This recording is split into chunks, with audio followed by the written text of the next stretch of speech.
4 लड़कियां 12वीं पास करने के बाद एक होटल में पार्टी करती हैं और एक दूसरे से ये वादा तय करती हैं कि 30 साल बाद आज ही के दिन यानी 11 मार्च को फिर यहीं मिलकर पार्टी करेंगी।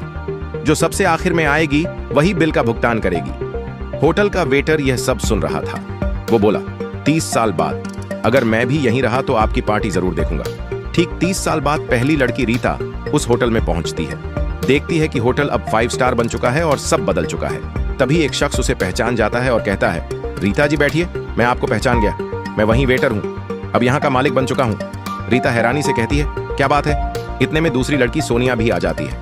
दोनों की बातचीत शुरू हो जाती है। जॉब अच्छा चल रहा है, बिजनेस ग्रो कर गया है। दोनों बात ही कर रही होती हैं कि तीसरी दोस्त पूजा भी पहुंच जाती है, लेकिन चौथी दोस्त नीता नहीं आती। सेठ कहता है, आप मेन्यू में से खाना ऑर्डर कीजिए। नीता जी ने कहा है कि आप मंगवा लीजिए, वह आती ही होंगी। काफी देर हो जाती है, फिर वे खाना खा भी लेती हैं।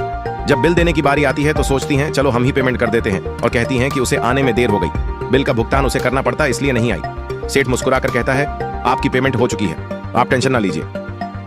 अब वे तीनों उदास मन से उठती हैं। तभी एक सरकारी गाड़ी आकर होटल के बाहर रुकती है।